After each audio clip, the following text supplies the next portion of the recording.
He sneered that I was too poor, too beneath his standards to ever be worthy of the life he believed he deserved. He mocked my dreams and acted like I should feel lucky he chose me. When he pushed me down one time too many, I filed for divorce and walked away. Years later, after his life fell apart, he came back, only to see I'd risen far beyond him. His mother's voice on the phone was ice cold and precise. You were always going to be a poor investment, Sophie. Marcus deserves someone who can actually contribute to his future, not drag him down to your level. I sat alone in the apartment we used to share, divorce papers spread across the coffee table, listening to her explain exactly why I'd never been good enough for her son. Frankly, we're relieved he's finally come to his senses. A social worker. She said it like it was a disease. You have no idea how much explaining we've had to do at the club. Oh, Marcus married a girl whose mother cleaned houses. It's been mortifying. I should have hung up. Should have told her exactly what I thought of her and her country club friends. But I just sat there remembering the night I'd overheard Marcus say almost the exact same things. How I was beneath his standards. How he'd settled when he married down. 5 years later, when his entire world collapsed and he came crawling back, I made sure he understood something clearly. I hadn't been beneath him. He'd been beneath me. But I'm getting ahead of myself. To understand how I got to that phone call, how I ended up sitting alone with divorce papers while my mother-in-law delivered her final judgment, you need to know how it all started. Because once upon a time, Marcus Whitfield made me believe our different worlds didn't matter.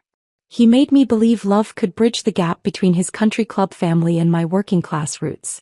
He made me believe a lot of things that turned out to be lies. I met Marcus 7 years before that phone call, in a dusty campus gymnasium that smelled like old basketballs and donated clothing. It was one of those charity drives where students volunteered for various reasons.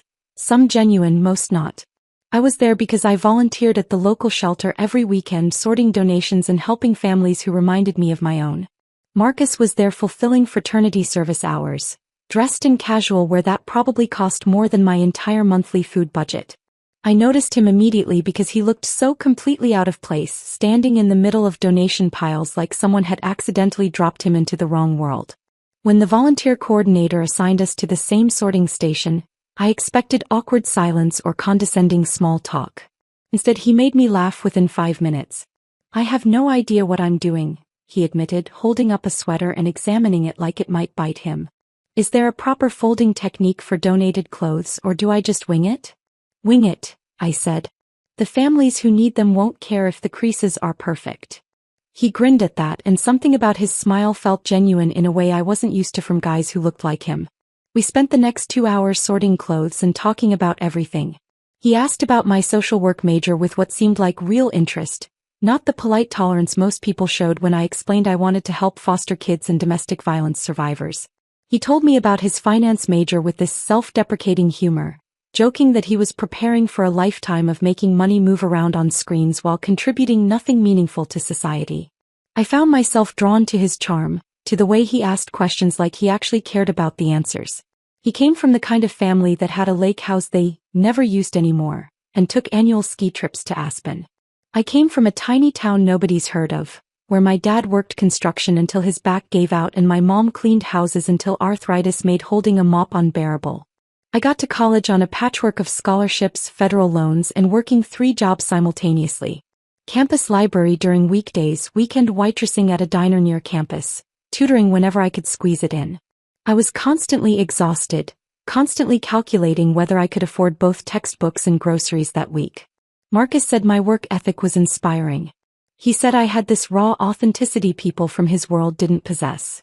He made my poverty sound almost romantic, like some character-building origin story he found fascinating rather than the grinding reality it actually was. Looking back now, sitting in that apartment with his mother's cruel words still ringing in my ears, I wonder if he saw me as a project from the start. Something humble he could elevate as proof of his own open-mindedness, his own ability to see value beyond wealth and status. But back then, sitting in that gymnasium folding donated sweaters, I just thought I'd met someone special. We started dating a few weeks later. Those college years felt easy in a way nothing before or since has felt. We'd study together in the library, him helping me with statistics I couldn't wrap my head around, me proofreading his papers because writing came naturally to me. We'd grab cheap food from campus vendors and eat sitting on the quad, talking about futures that seemed limitless and bright. He never made me feel poor during those years. When I said I couldn't afford to go somewhere, he'd just shrug and suggest something free instead. We hiked state park trails, attended free campus concerts, spent weekend afternoons just walking around the city talking about dreams and plans and everything we wanted to build together. I thought that version of Marcus was real. I thought the guy who didn't care about expensive restaurants or designer clothes was who he actually was, not just who he was pretending to be before his real life started. After graduation, our paths diverged in ways that should have warned me, but love makes you ignore warning signs until they're written in neon. I became a social worker, dedicating myself to foster care cases and domestic violence survivors. Work that fulfilled my soul in ways I couldn't explain but barely paid my bills. Marcus joined his father's investment firm with a starting salary that made my annual income look like spare change. The gap between us widened immediately, but I told myself it didn't matter because we loved each other. His parents made their opinions clear from the start. The engagement announcement happened at a country club dinner where I felt completely out of place. I'd worn my nicest dress, the one I saved for job interviews, and still felt underdressed among women in clothes that cost more than my monthly rent. His mother asked what my parents did professionally, her tone making it clear she already knew the answer wouldn't impress her. When I told her about my dad's construction work and my mom's house cleaning, the silence that followed felt like judgment crystallized in the air. His father cleared his throat and changed the subject to Marcus's career trajectory, and I sat there feeling invisible and small. Marcus squeezed my hand under the table and I thought he was showing support. Now I realize he was probably just hoping I wouldn't say anything else embarrassing. We got married in our mid-20s in a ceremony his parents funded and completely controlled. Guest lists full of their country club friends instead of my family.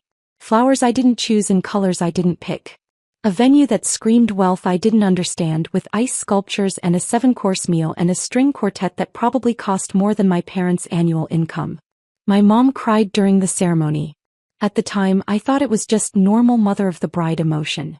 Looking back, I think she saw what I couldn't, that I was marrying into a family that would never accept me, that would spend years making me feel like I wasn't good enough.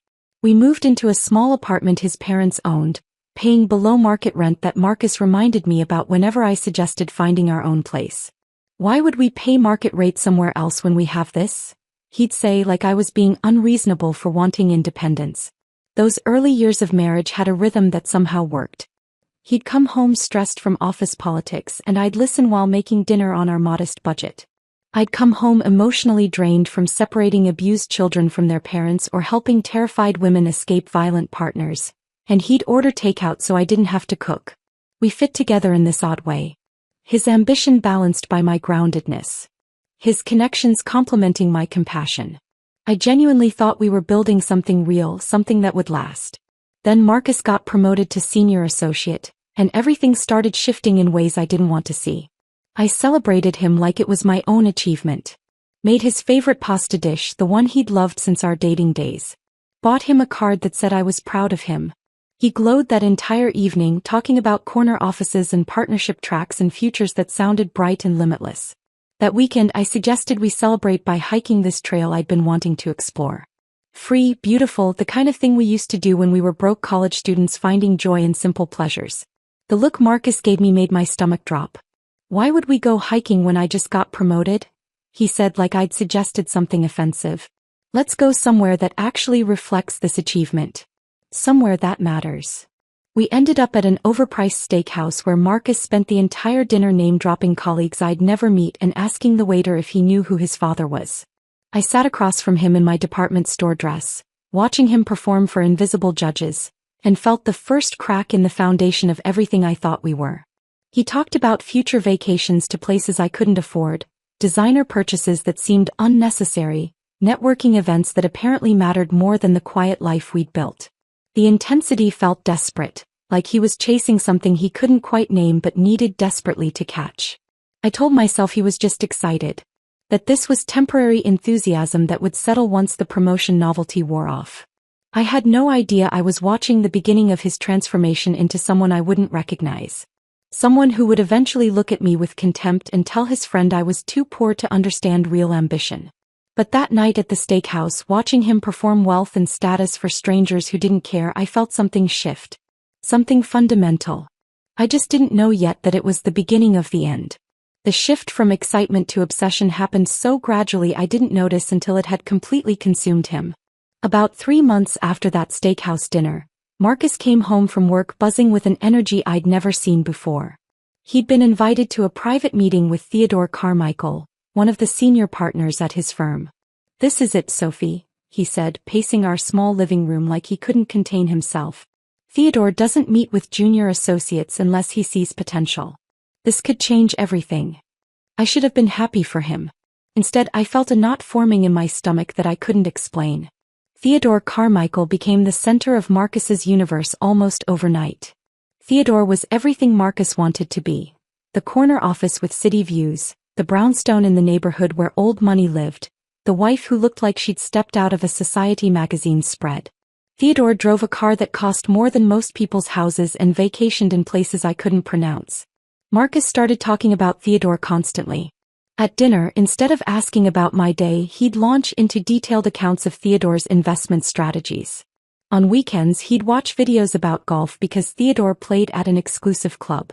He started reading the same financial publications Theodore mentioned, ordering the same wine Theodore preferred, even changing the way he dressed to mirror Theodore's style. It was nauseating watching my husband transform into a fanboy of another man, studying Theodore's life like it was some blueprint for becoming worthy. "Theodore says the key to success is surrounding yourself with quality," Marcus announced one evening, looking around our apartment with this new critical eye that made me uncomfortable. "Quality people, quality things, quality experiences." I was washing dishes from dinner, pasta again because it was cheap and filling, when he said it.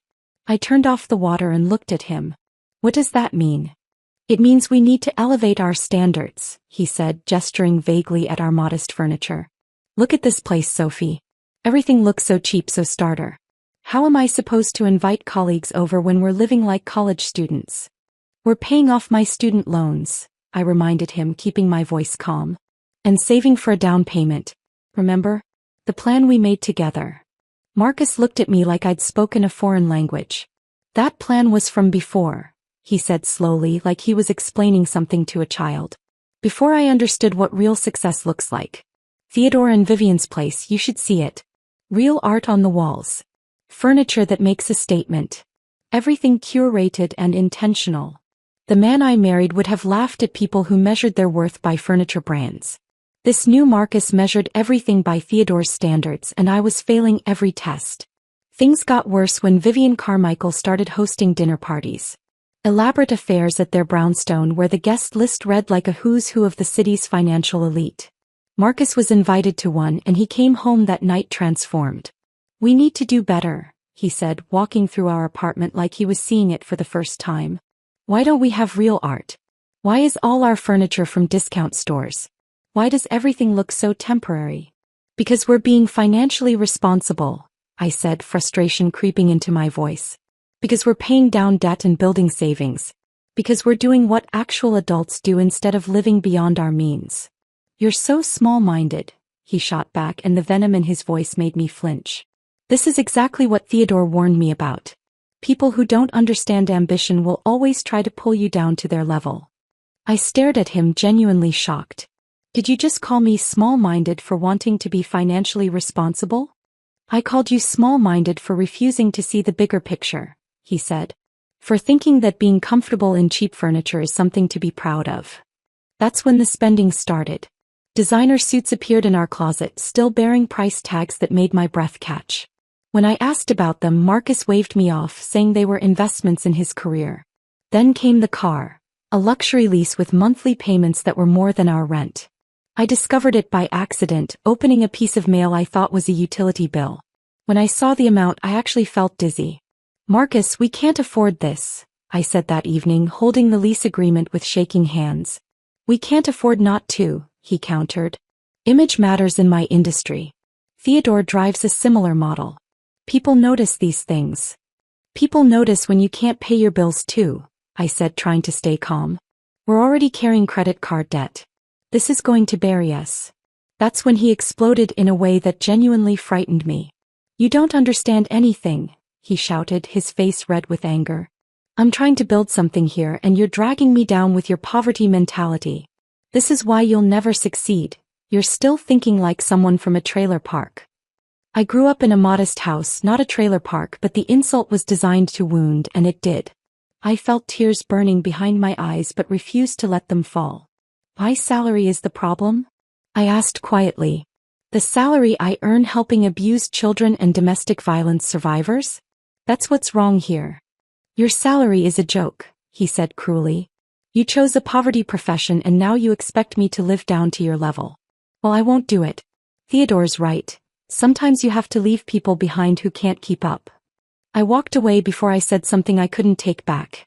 Locked myself in our bathroom and sat on the floor, listening to him pace in the living room, still angry, still convinced he was right. Over the following weeks, expensive dinners became routine. Places where reservations required connections, where entrees cost more than my weekly grocery budget. Marcus would come home talking about which partners were there, who noticed him, who seemed impressed. Our savings account drained steadily. Credit card balances climbed. I tried multiple times to sit down with him and discuss our actual financial situation, but every conversation became a war. You're just jealous, he'd say. Jealous that I'm succeeding while you're stuck in the same dead-end job. I'm trying to keep us from drowning in debt, I'd reply, but he never listened. Then came the apartment purge. I started noticing things disappearing. Small things at first. The framed photo from our college graduation. The souvenir magnet from our modest honeymoon in the mountains. The thrift store bookshelf we'd spent an afternoon picking out together, laughing about our terrible furniture assembly skills. One day I came home to find our favorite picture missing from the hallway. It was from a hiking trip during our first year of marriage, both of us sweaty and happy and broke, grinning at the camera with a waterfall behind us. I found it shoved in a drawer in the bedroom along with 2 other photos from our early years together. Hidden like evidence of a crime. What happened to our pictures? I asked Marcus that evening. They looked childish, he said dismissively, not even looking up from his phone. I'm trying to make this place look more professional. Vivian says your home should reflect your aspirations, not your history. Our history is what we built together, I said, feeling something break inside me. Those pictures are our life. Those pictures are embarrassing reminders of when we didn't know any better, he corrected. We need to look forward, not backward. The final insult came when he hired an interior designer without telling me.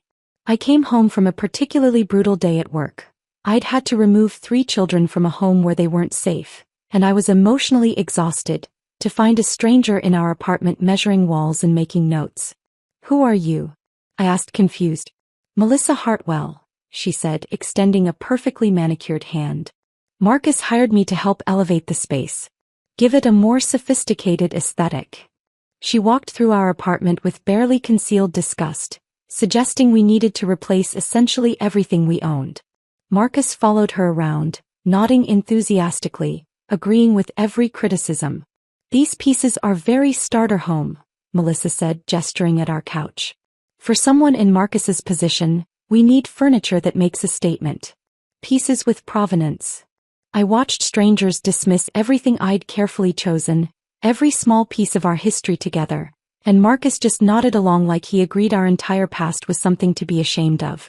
The day he suggested we get rid of our wedding album because the venue wasn't impressive enough, was the day I realized something fundamental. Marcus wasn't just changing. He was trying to erase the version of himself that had loved someone like me.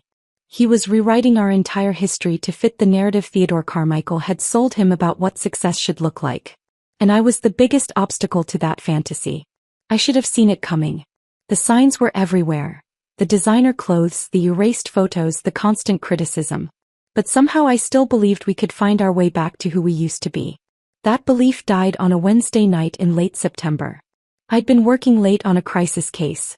A 15-year-old girl named Maya had been removed from her home after her stepfather's arrest for abuse. The paperwork couldn't wait because her emergency placement depended on me filing the right forms before midnight. By the time I finished, my eyes burned from staring at the computer screen and my stomach was growling because I'd skipped dinner. I got home around 9, exhausted and hungry, expecting to find Marcus asleep or watching television. The apartment was dark except for a light coming from our bedroom. I heard his voice before I even put my bag down. sharp and animated in a way that made me pause in the hallway. He was on the phone, pacing based on the sound of his footsteps. His tone carried that false confidence he used with his finance buddies, the voice that was slightly louder and more aggressive than his normal speaking voice. I wasn't trying to eavesdrop. I was just standing there, keys still in my hand, about to announce I was home. Then I heard my name. I'm serious, Jason. I think I made a massive mistake marrying her. My body went completely still. The keys in my hand suddenly felt impossibly heavy. She's got this poverty mindset I can't break through, Marcus continued, his voice dripping with contempt. No ambition beyond her social worker salary. No understanding of image or presentation. Theodore keeps asking why I'm still with someone so beneath my potential, and honestly, I'm starting to wonder the same thing. I should have walked away. Should have left the apartment, given myself time to process what I was hearing. But my feet wouldn't move. Everyone at the firm has wives who add value to their careers, he said, and I could hear the sneer in his voice. Sophie detracts from mine. She doesn't network. She doesn't impress anyone. She shows up to events looking like she works at a nonprofit, which I guess she does, but still. He laughed. This cold, cruel sound I'd never heard from him before. Honestly, I could have done so much better. I just didn't realize it until I saw what was actually possible. My dad's right, she's a career liability. I can't build the life I want with someone who thinks shopping at Costco is a personality trait. That word, beneath, hung in the air like poison. Yeah, I'm thinking about it, Marcus said, responding to something Jason must have asked. Getting out, I mean. I just need to figure out the timing so it doesn't hurt me politically at the firm. Optics matter, you know? Can't look like I'm unstable or going through personal drama right when partnership decisions are being made. He was planning our divorce like a business transaction, calculating the best timing to discard me without damaging his precious career. I must have made some sound, a sharp intake of breath, a movement, because Marcus suddenly turned and saw me standing in the hallway. His face went completely white. I have to call you back, he said quickly, hanging up without waiting for Jason's response. We stared at each other across the distance of our bedroom. The silence felt heavy enough to crush me. How much did you hear? Marcus asked finally, his voice careful and controlled. All of it, I said. My voice came out steadier than I felt. He didn't apologize. Didn't scramble to explain or take back the cruelty I'd just heard. Instead, he straightened his shoulders like he was preparing for a performance review, composing himself. Sophie, you have to understand. Don't, I interrupted, my voice sharp. Don't you dare try to rationalize what you just said. I'm under a lot of pressure at work, he started, like that explained everything. You called me a career liability, I said, each word deliberate. You said I'm beneath your potential. You're planning our divorce based on what looks best for your career. His jaw tightened. I watched something shift in his expression, the mask dropping, the real contempt showing through. Because you are, he exploded, all pretense of calm vanishing. Look at you, Sophie. You're still working a job that barely pays anything, still acting like being humble is some kind of virtue. I'm trying to build something here, and you're dragging me down with your poverty mentality. The cruelty in his voice was almost clinical, like he'd been practicing this speech in his head for months, just waiting for permission to deliver it. I've supported you through everything, I said, my voice shaking now. Every promotion, every networking event, every time your parents made me feel like garbage, I stayed. I believed in us. There is no us, Marcus said flatly. There's me trying to succeed and you refusing to evolve. You're still the same girl from that nowhere town and you always will be. I need someone who can actually contribute to my future, not anchor me to mediocrity. That was the moment something inside me crystallized. Not heartbreak exactly, but clarity sharp as broken glass. I'd been making myself smaller for this man. Apologizing for my background, my career, my values. Trying desperately to become whatever version he wanted while he systematically destroyed everything I was. And he still thought I wasn't good enough. Then let's make this simple, I said, my voice calm now. I want a divorce. Marcus actually blinked, genuine surprise crossing his face. He'd expected tears. Expected begging. Expected me to promise I'd change, that I'd be better, that I'd somehow meet his impossible standards. You're serious? He asked. Completely. For the first time in months, I saw uncertainty flicker across his features. Like he'd expected to control this narrative and I'd just rewritten the entire script. Fine, he finally said, trying to sound indifferent and failing. If that's what you want. It is. He grabbed his jacket from the chair, movements jerky and agitated. I'll stay at my parents' place while we figure out the details. Good. He paused at the door and for one brief moment I thought he might apologize. Might recognize what he was losing, what he'd destroyed. Instead he said, "You'll regret this, Sophie. You have no idea how much I was carrying us." I didn't respond. Didn't give him the satisfaction of a reaction. The door closed behind him and I stood alone in our apartment. The panic I expected didn't come. The tears I thought would drown me stayed locked away. Instead I felt something I hadn't felt in over a year: relief. The next few weeks revealed exactly what Marcus's family thought of me. His father hired some shark attorney who tried to paint me as a gold digger taking advantage of Marcus's success. The irony would have been funny if it wasn't so insulting. We had virtually nothing worth fighting over. No house. No significant savings. Just my student debt and his luxury car lease he couldn't actually afford. His mother called me 3 days after Marcus moved out. Not to ask if I was okay, not to express any concern for my well-being. Just to deliver her verdict. That's when she told me I was a poor investment. That I'd always been too beneath their family's standards. That they were relieved Marcus had finally come to his senses. His father sent an email that was somehow even worse. Cold, businesslike, explaining that I'd always been a liability to Marcus's career trajectory and he was better off cutting his losses early. Even Marcus's brother stopped returning my texts. The whole family closed ranks, rewriting our history to make Marcus the victim and me the opportunist who'd trapped their golden boy. The lawyer meetings were humiliating. Sitting across from Marcus while his attorney suggested I'd manipulated a naive young man, that I'd used marriage to access his family's wealth. Never mind that I'd worked throughout our marriage. Never mind that I'd been the one actually managing our budget while Marcus spent recklessly on cars and clothes and dinners we couldn't afford. They wanted to paint me as the villain in a story where I'd been nothing but supportive. I kept the thrift store furniture, the pieces Marcus had been so ashamed of. He kept his fragile ego and his family's approval. When I finally signed the divorce papers and walked out of that lawyer's office, I felt lighter than I had in years.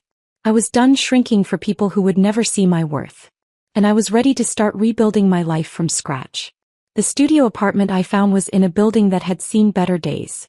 Probably in the 1970s.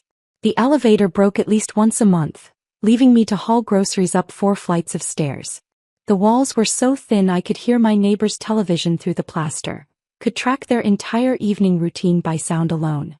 The place smelled like old carpet and whatever my downstairs neighbor was cooking, which seemed to be cabbage at least 3 nights a week. My bed was literally 10 feet from my stove. I could lie down and see my entire life in one glance. My social work salary barely covered rent and loan payments. After those 2 expenses, I had maybe $300 left for everything else. Groceries, utilities, transportation, everything. I learned to get creative fast. I ate a lot of rice and canned beans. Pasta when I could afford it. I learned which grocery stores marked down their produce on which days and planned my shopping accordingly. The same 5 outfits rotated through my week until the fabric started wearing thin at the elbows and knees. I walked to work when the weather allowed, saving bus fare for rainy days. Some nights I sat on the fire escape, the one luxury of the apartment, a narrow metal platform overlooking an alley, and watched the city move below me. On those nights I'd wonder if I'd made the right choice. If struggling alone was really better than being financially comfortable with Marcus. Then I'd remember his voice on that phone call. The word beneath, delivered with such casual cruelty.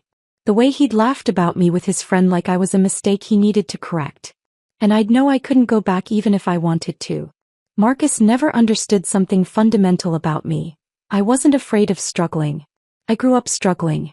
I knew how to survive on almost nothing and still wake up with purpose. What I didn't have during our marriage was freedom. Freedom to make my own choices without being criticized for every decision. Freedom to invest in my actual dreams instead of funding his image. Freedom to exist without constant judgment about whether I was good enough, polished enough, wealthy enough. Living in that tiny studio apartment with thin walls and old carpet, I was poor. But I was free.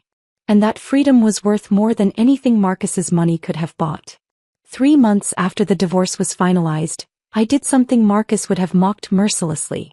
I enrolled in graduate school. Part-time program in nonprofit management and public policy. I paid for it with a patchwork of scholarships I applied for obsessively, additional student loans that made me nauseous to sign, and picking up extra shifts wherever I could find them. My schedule became absolutely brutal. I worked full days at the child welfare agency, left at 5, grabbed whatever food I could eat quickly, and made it to class by 6:30 twice a week. The other nights I studied during my lunch breaks, wrote papers at midnight, survived on coffee and stubborn pride.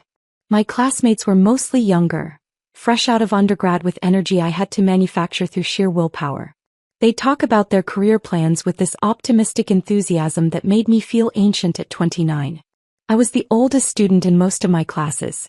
The one who asked practical questions instead of theoretical ones. The one who connected every lecture to real cases I'd actually handled, to families I'd actually tried to help, to systems I'd watched fail people over and over. My professors noticed fast. Dr. Ramirez, who taught nonprofit leadership, started asking me to present case studies in class.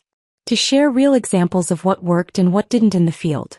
Professor Klein invited me to contribute to his research project on trauma-informed care practices. I was exhausted constantly. Some mornings I woke up and genuinely didn't know how I'd make it through the day. But I was also alive in a way I hadn't been in years. I was building something that was entirely mine. Something Marcus couldn't touch or diminish or take credit for. Some nights I fell asleep on my textbooks, woke up with ink smudged on my face from where my cheek had pressed against the pages. I'd stumble to the bathroom and catch sight of myself in the mirror. Hair a mess, mascara smudged, looking absolutely nothing like the polished wife Marcus had wanted. And I'd smile. As I was becoming something better. Someone with actual expertise. Real credentials. Growing respect in my field. The climb was gradual and often discouraging. Small victories mixed with setbacks that sometimes felt overwhelming. I got promoted to senior caseworker about 8 months after the divorce. It came with more responsibility but barely any increase in pay, maybe $50 more per paycheck. But it meant something. It meant my supervisors recognized my work. I started presenting at local conferences on trauma-informed care. Just small workshops at first, maybe 20 people in a hotel conference room. But I was building a reputation among people who actually valued the work I did, who understood that helping vulnerable families mattered. A nonprofit director named Janet Morse approached me after one of my presentations. She ran a mid-sized organization that placed foster children, and she said my approach to trauma assessment was exactly what her agency needed. "Would you be interested in consulting with us?" she asked. "Redesigning our placement protocols?" The pay was modest, $1,500 for a project that would take me weeks. But it was the first time anyone had paid me for my expertise rather than just my labor. I said yes immediately. That project led to another.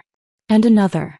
I started working weekends on consulting gigs, building a portfolio of real change I'd helped organizations implement.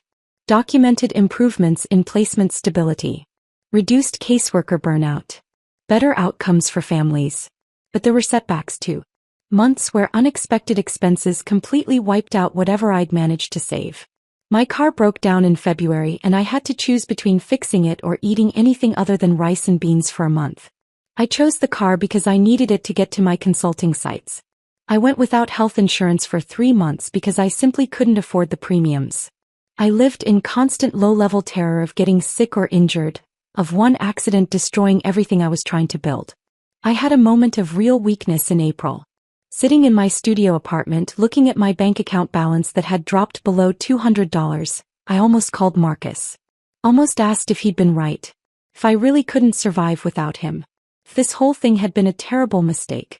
My finger hovered over his contact in my phone for probably 5 full minutes. Then I called Emma instead. "Tell me I'm not crazy," I said when she answered. "You're not crazy," she said immediately. "You're doing something incredibly hard and you're doing it alone and you're surviving. That's not crazy. That's brave." "I'm exhausted," I admitted. "And scared. And I don't know if I can keep doing this." "You're already doing it," Emma said gently. "Every single day you're doing it. And struggling toward something real beats living comfortably in someone else's contempt. You know that." He was right. I did know that. I didn't call Marcus. The real turning point came in June at a nonprofit leadership summit downtown. I'd submitted a proposal to present on child welfare reform, and somehow it got accepted. I was terrified. This was a much bigger venue than I was used to, with directors from major organizations attending. After my presentation, a woman approached me. She was probably in her 60s, wearing a sharp suit that managed to look both professional and approachable. She had this direct, intense way of looking at people that made me immediately nervous. "I'm Dr. Patricia Holbrook," she said, extending her hand. That was a solid presentation. I knew who she was. Everyone in social services in the region knew who she was. She ran one of the most respected consulting firms, had literally written the book on nonprofit management that I'd been studying in my graduate program. "Thank you," I managed. "Your analysis was excellent," she continued. "But your presentation needs work. You apologized 3 times in the first 5 minutes, and you qualified almost every statement you made. You're undermining your own expertise." I felt my face flush with embarrassment. "Have you ever considered starting your own consulting practice?" Dr. Holbrook asked. Actually laughed. "Couldn't help it. I can barely keep myself fed right now. Starting a business seems impossible." Dr. Holbrook didn't laugh. She just looked at me with those intense eyes. "I built my firm from nothing 30 years ago," she said. "I recognize hunger when I see it. Real hunger. The kind that comes from wanting to make actual change, not just collect a paycheck. If you're serious about making real impact, you need to stop thinking small." She handed me her business card. "I'd like to mentor you. No charge. We'll meet monthly. I'll review your work, push you toward bigger goals, introduce you to people who can help. Interested?" I stared at her, genuinely shocked. "Why would you do that?" "Because someone did it for me once," she said simply. "And because you're worth investing in. You just don't know it yet." I took the card with shaking hands. Those monthly meetings with Dr. Holbrook changed everything. Those monthly meetings with Dr. Holbrook changed everything in ways I couldn't have predicted. She taught me how to price my expertise. Actually charge what I was worth instead of the apologetic rates I initially proposed that barely covered my time. She taught me how to pitch to organizations, how to walk into a room and present my ideas with confidence instead of constantly qualifying every statement with maybe or I think. Most importantly, she taught me to stop apologizing for taking up space. "You say, sorry, before nearly every statement," she told me during our 3rd meeting. "Stop it. You're not sorry. You have expertise these organizations desperately need. Act like it." She introduced me to nonprofit directors in her network, people who ran organizations with actual budgets and real influence. She'd send emails saying simply, "Sophie Jennings is brilliant. Hire her." And they did. The consulting work grew steadily. Small projects became larger ones. One-time engagements turned into ongoing contracts. I was still working full-time at the child welfare agency, but my evenings and weekends were consumed with consulting work that actually paid well. By the end of my 2nd year in graduate school, I was making more from consulting than from my day job. Dr. Holbrook looked at my numbers during one of our meetings and said, "You're ready." "Ready for what?" "To go out on your own. Launch your firm. Do this full-time." The idea terrified me. Leaving a stable salary felt impossible, reckless, the kind of risk I couldn't afford to take. But Dr. Holbrook pushed. "You're already doing the work. You're just doing it while exhausted from another job that pays you a fraction of your value. Take the leap." 3 years after my divorce, I did. I gave notice at the child welfare agency. My supervisor understood. She'd watched me build my consulting practice and knew I'd outgrown the position. My colleagues threw me a small goodbye party, and I cried because these people had supported me through the worst period of my life. Then I launched Sophie Jennings Consulting, specializing in social services optimization. The first year was absolutely precarious. There were months where I barely broke even, where I lay awake at night wondering if I'd made a catastrophic mistake leaving stable employment. But slowly, steadily word spread. Organizations I'd helped started sharing my name with their networks. A director whose foster care program I'd redesigned recommended me to her professional association. Another client whose domestic violence shelter I'd helped restructure connected me with a foundation program officer. The work grew organically, built on actual results rather than marketing or connections. I started getting requests from larger nonprofits. Then from government agencies looking to evaluate their contracted services. Then from foundations wanting to assess whether their grantees were actually effective. The work was meaningful in ways my previous job had never been. I wasn't just processing individual cases anymore. I was helping reshape entire systems. Redesigning intake procedures that reduced barriers for families. Training staff on trauma-informed approaches that actually worked. Implementing data systems that showed what was actually helping people. And the pay was significant. More than I'd ever imagined making in social services. I moved out of the studio apartment with thin walls into a real one-bedroom with big windows that let in actual natural light. The first morning I woke up there, sunlight streaming across my bed, I actually cried. I bought furniture I loved. Not expensive designer pieces that would impress anyone, just things that made me happy. A comfortable couch in deep blue. Bookshelves for all the books I'd been storing in boxes. A kitchen table where I could actually spread out and work. I started traveling. Not to luxury resorts or impressive destinations, but to places I'd always wanted to see. I hiked in national parks, explored small coastal towns, visited historical sites. I went on my terms at my pace, answering to nobody. For the first time in my adult life, I felt genuinely free. The professional recognition came gradually, then all at once. In my 4th year of business, I was invited to speak at a national conference on child welfare reform. Not a small workshop, a keynote presentation to an audience of hundreds. I was terrified. Stood backstage with sweating palms and a racing heart, convinced I'd forget everything the moment I stepped into the lights. But when I walked out and started talking about trauma-informed systemic change, something shifted. I wasn't Sophie who apologized for existing anymore. I was Sophie who knew exactly what she was talking about and wasn't afraid to say it. The presentation got a standing ovation. Afterward, a dozen organizations lined up to ask about my availability. A major foundation invited me to join their advisory board, consulting on how they distributed millions in social services grants.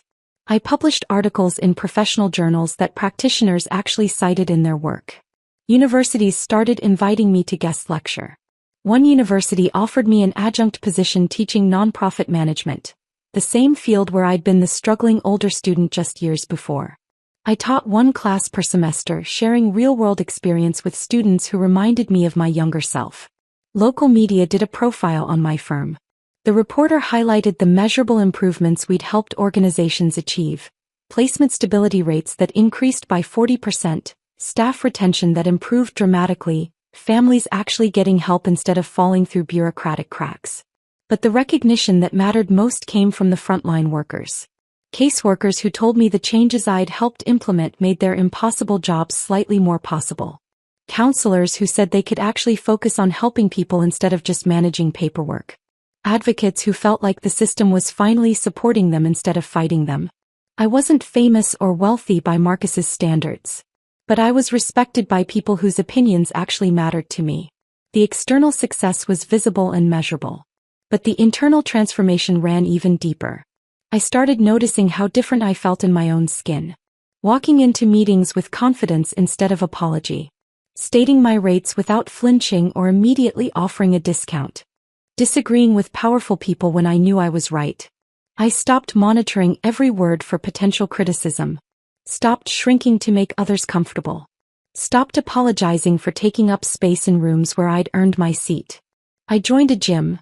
Not to achieve some ideal body that would make me more acceptable, but because I wanted to feel strong. And I did feel strong physically and emotionally. I could see the difference in how I carried myself, how I moved through the world. I cut my hair short in a style Marcus would have absolutely hated. He'd always insisted I keep it long, said short hair on women wasn't feminine. I loved it. Felt like myself for the first time in years.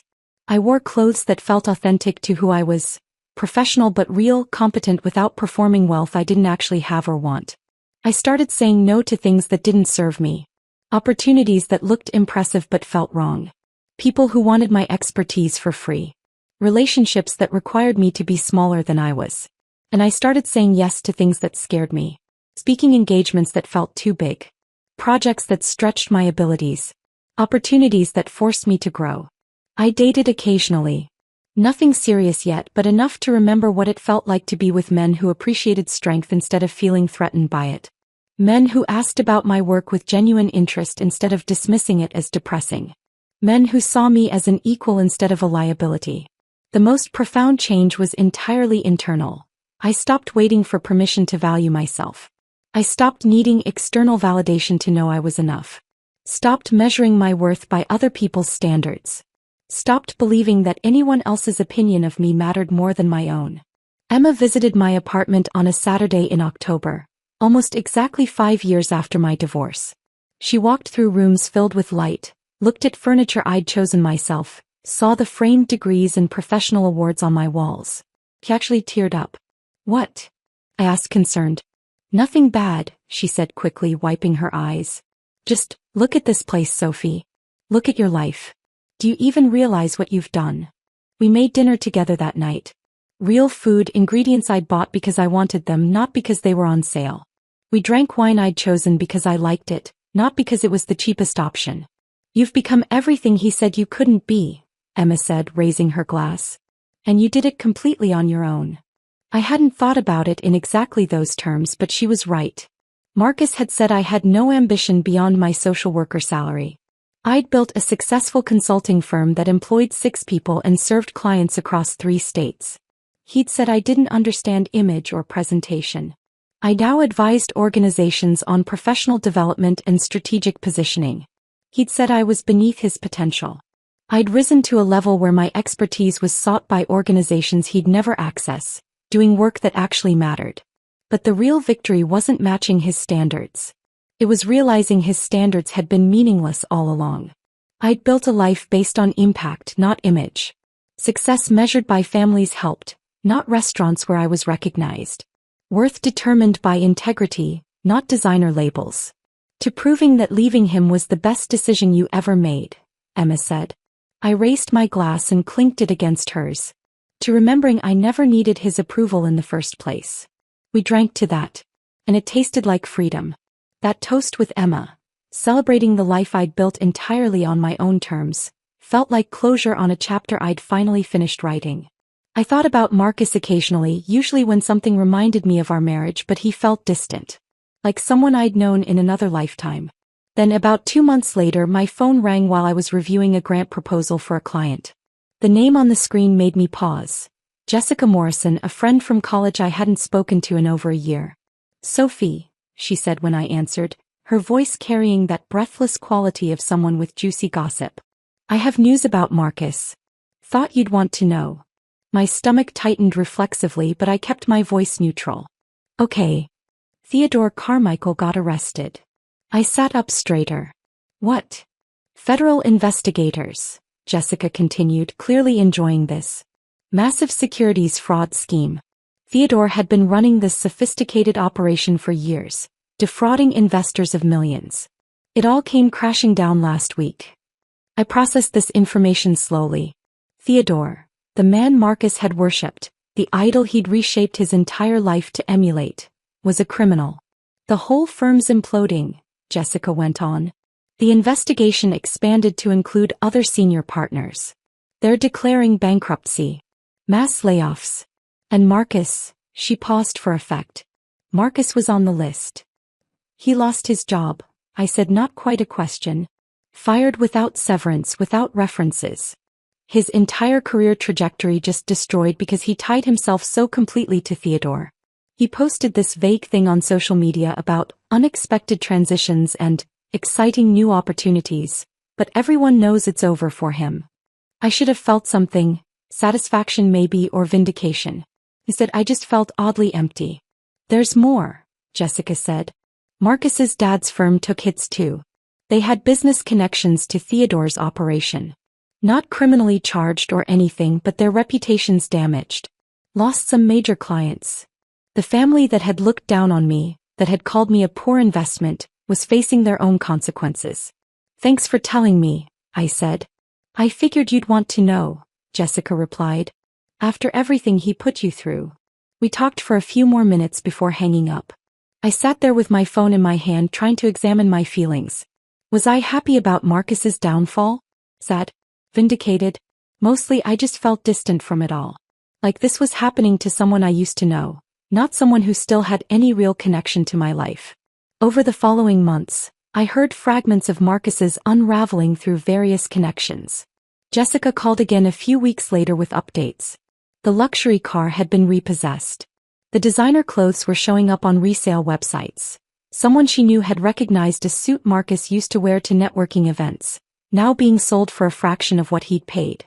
The expensive apartment he'd moved into after our divorce, the one he'd furnished to impress people like Theodore, became unaffordable. He was evicted for unpaid rent. His social media presence, which had been all polished photos from networking events and expensive restaurants, went completely silent for months. When he finally posted again, it was vague inspirational quotes about resilience and reinvention that fooled nobody. He moved back in with his parents, Jessica reported during one of her update calls. But apparently that's not going well. They're furious with him. Why? I asked despite myself. They blame him for not seeing Theodore's fraud coming. For being too starstruck to question his mentor. For embarrassing the family with his failed career. Classic Whitfield behavior. Never their fault, always someone else's. I thought about his mother's phone call during our divorce. The ice in her voice when she called me a poor investment. Wondered if she saw the irony now. Marcus eventually moved out of his parents' place into a sublet in Queens. Working contract finance gigs that paid a fraction of his former salary. Taking whatever work he could find while his professional reputation remained tainted by association with the scandal. A former colleague of Marcus's, someone I'd met a few times at firm events, reached out via email. He said Marcus was going through a difficult time, and asked if I knew, implying I should feel some obligation to check on my ex-husband. I responded politely that I hoped Marcus figured things out, but that I wasn't the appropriate person to offer support. Another mutual friend mentioned seeing Marcus at a coffee shop in Midtown, looking worn down and older than his years, working on a laptop with the desperate energy of someone trying to rebuild from nothing. He looked rough, the friend said. Like he'd aged 10 years. Jessica reported that Marcus had been reaching out to people from our college days trying to reconnect. Presumably networking for opportunities, trying to rebuild connections he'd abandoned when they weren't useful to his climb. He asked about you, she said during one call. My hand tightened on the phone. What did he ask? What you were doing now? Whether you'd remarried. If you were still doing social work. Jessica's tone made it clear she'd caught the condescension in that last question. The phrasing told me everything I needed to know. Marcus couldn't imagine I'd succeeded without him. Couldn't conceive that the wife he'd deemed beneath his potential had actually risen while he fell. He still thought of me as the struggling social worker he'd left behind. Had no idea I'd built something far more successful than he'd ever achieved. I felt no satisfaction in his suffering. But I felt no sympathy either. He'd built his entire identity on impressing people who didn't care about him. Measured his worth by metrics that proved completely meaningless when tested. Chosen image over substance, status over character, Theodore's approval over his own integrity. Now he was facing the consequences of those choices. During one of my monthly meetings with Dr. Holbrook, I mentioned Marcus's situation. I expected her to say something about karma or justice, about him getting what he deserved. Instead, she said something that shifted my entire perspective. His fall isn't your victory, Sophie. I looked at her surprised. Your victory happened the moment you chose to build something real instead of chasing his approval, she continued. His circumstances now are just proof that the life he wanted was always unsustainable. She leaned back in her chair, studying me with those intense eyes that never missed anything. People like Marcus and Theodore build castles on sand. Impressive from a distance but no foundation to weather storms. The real test of success isn't whether you can climb when everything's going well. It's whether you've built something sustainable enough to weather inevitable challenges. I thought about my firm, my reputation, my relationships. All built on actual value. On helping people. On expertise earned through real struggle. Your work can't be taken away by market crashes or scandal or shifting social circles, Dr. Holbrook said. Because it's built on substance. On real impact. That's the difference between you and him.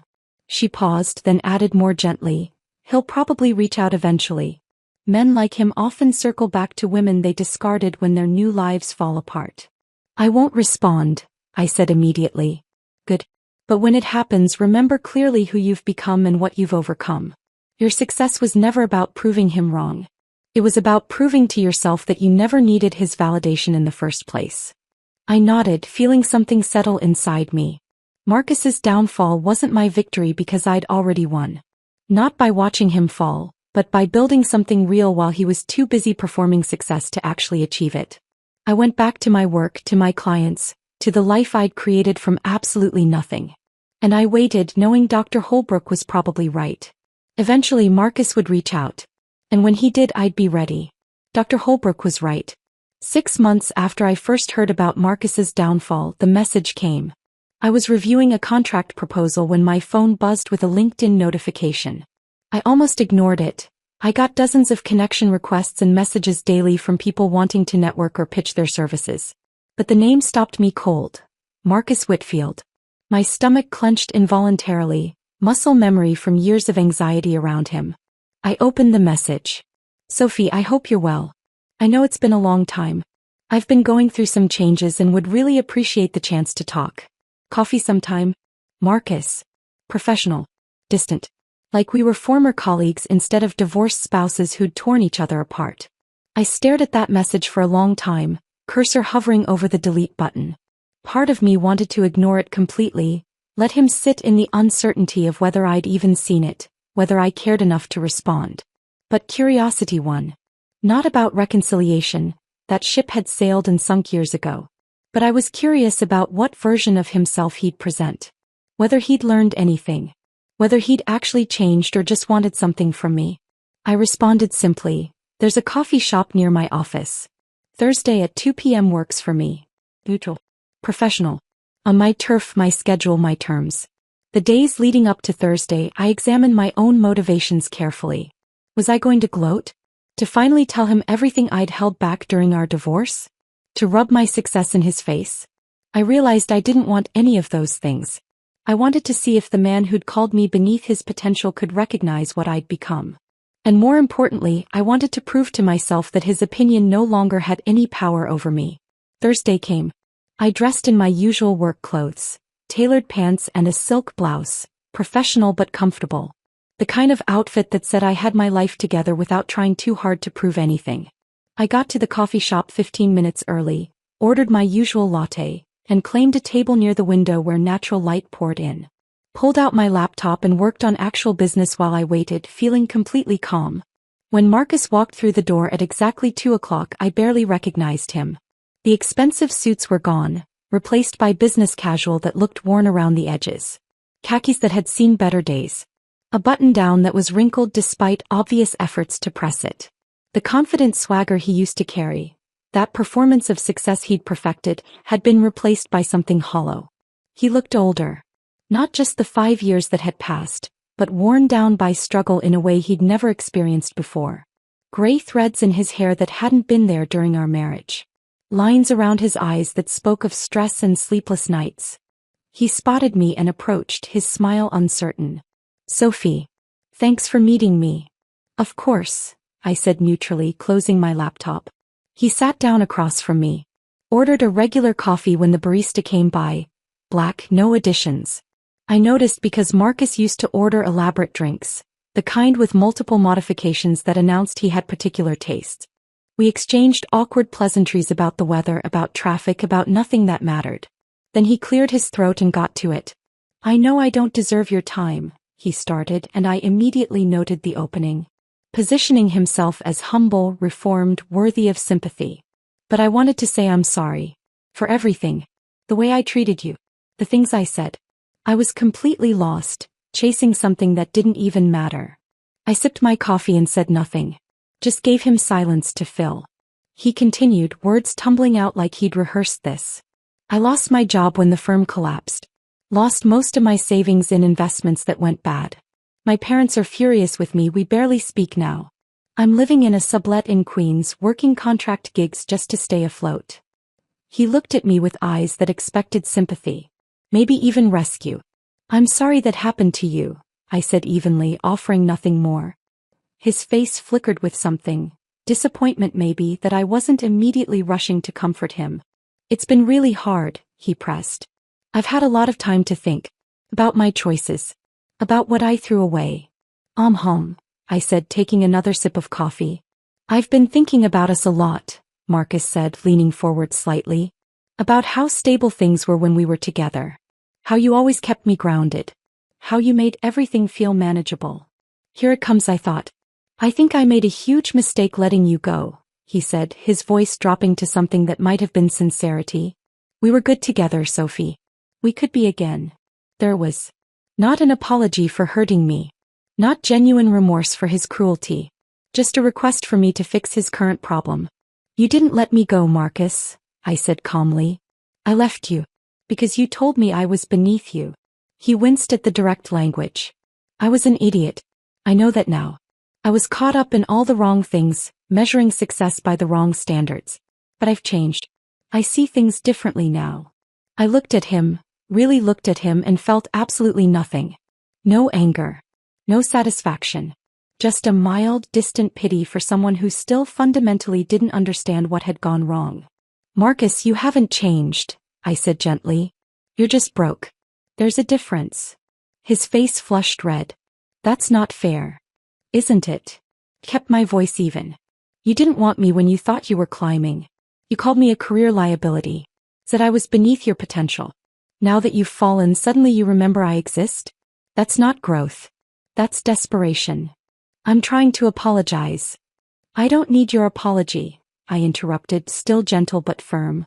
I needed it 5 years ago when you were telling your friend I dragged you down with my poverty mentality. Well, I'm good. So that's it. His voice rose slightly, desperation creeping in. You're just going to act like everything's perfect for you now? I smiled and I meant it. I'm not acting. My life is good, Marcus. I have work I love. Financial stability. Peace. I built all of that after you told me I was too poor to understand real ambition. I watched realization cross his face. The understanding that I wasn't the same woman he'd left behind. That I had grown far beyond the version of me he thought he knew. What are you doing now? He asked, and I heard genuine curiosity mixed with disbelief.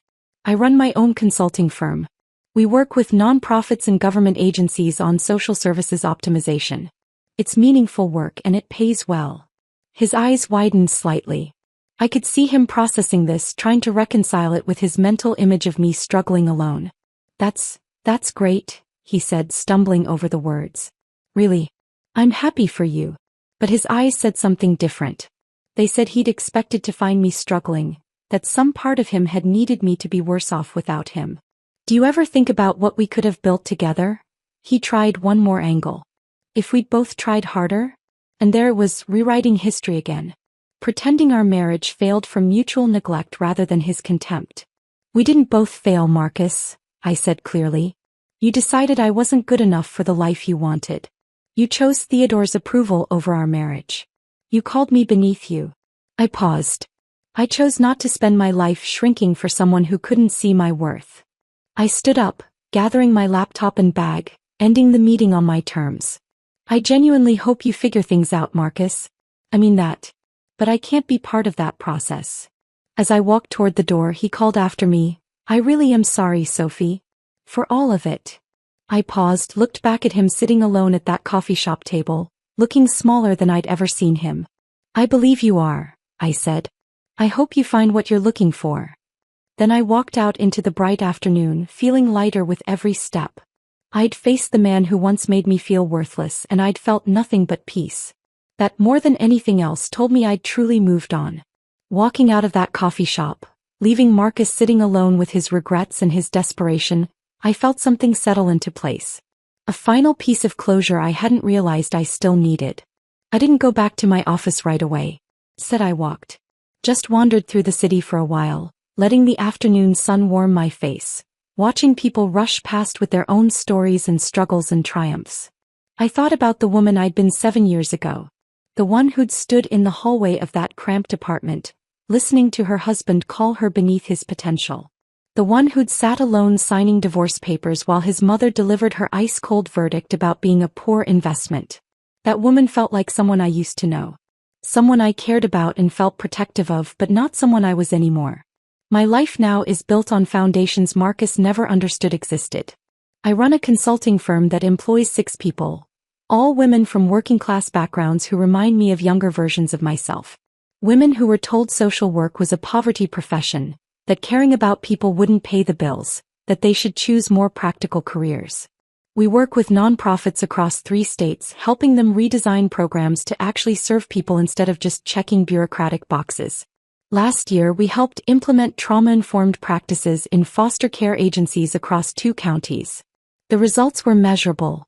Placement stability for kids improved by 38%. Children staying in homes longer, experiencing less disruption, having better outcomes. We redesigned a domestic violence shelter's intake process that increased survivor retention by 40%. Women who used to fall through the cracks were now getting help, staying safe, rebuilding their lives. We trained caseworkers in 3 counties on approaches that reduced their burnout rates and improved family outcomes. People who were ready to quit the field entirely found renewed purpose and better tools to actually help. The work is meaningful in ways Marcus's finance career never was.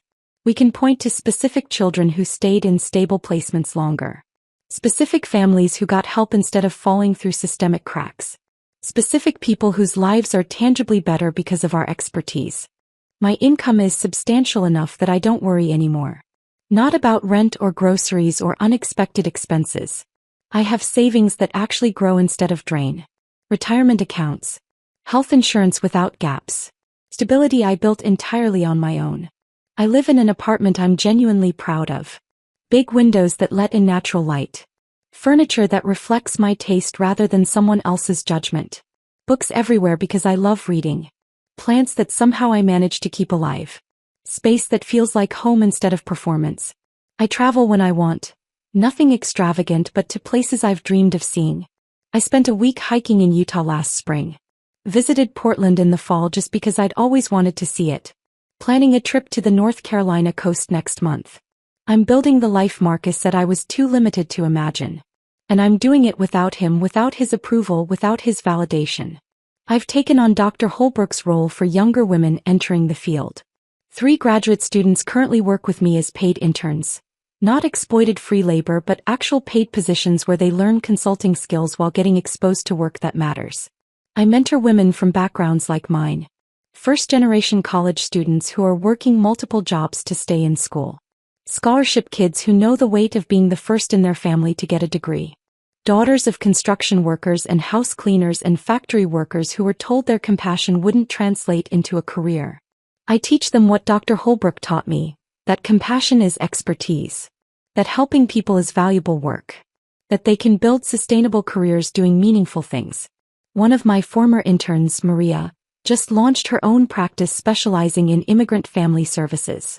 Another, Keisha, got hired to direct a major nonprofit's children's division at age 27. A third, Jennifer, is pursuing her doctorate researching trauma-informed policy at the state level. When they thank me, when they tell me I changed their trajectory, I think about the version of myself that Marcus tried to diminish. The woman he said had no ambition beyond her social worker salary. I'm building something that will outlast me. Not a legacy of impressive dinner parties or designer clothes or the right restaurant reservations. But actual improvement in how we serve vulnerable people. And a generation of practitioners who know their worth isn't measured by others' approval. The personal transformation runs even deeper than professional success. I have relationships now built on mutual respect instead of performance. Friends who value who I am, not what I can offer them or how I make them look. People who show up when things are hard, not just when it's convenient. I date occasionally. Nothing serious yet, but I've learned what it feels like to be with men who appreciate strength instead of feeling threatened by it. Men who ask about my work with genuine interest instead of dismissing it as depressing. Men who see me as an equal instead of a liability. I've reconnected with parts of myself I'd abandoned during my marriage. I volunteer again at the same shelter where Marcus and I first met, sorting donations and helping families. Not for resume building or networking, but because it reminds me why this work matters. I read for pleasure now instead of just professional development. Fiction that takes me to other worlds. Poetry that makes me feel things. Memoirs that remind me everyone's carrying their own weight. I laugh more. Worry less. Sleep better. I look at old photos from my marriage sometimes. The ones I rescued from that drawer where Marcus had hidden them. I barely recognize that woman who made herself smaller to fit his shrinking vision of who I should be. But I'm not angry at her. I'm grateful she found the strength to leave. The apartment where I overheard Marcus call me beneath his potential is gone, replaced by a home that's entirely mine. The person who believed his assessment of my worth is gone too, replaced by someone who knows her value comes from within. Marcus is a chapter in my life now. A painful one that taught me exactly who I never want to be and what I never want to accept. I don't hate him. I genuinely don't. I don't need him to fail. His suffering gives me no joy. If he somehow turned his life around tomorrow, it would cause me no pain. He simply doesn't occupy space in my emotional life anymore.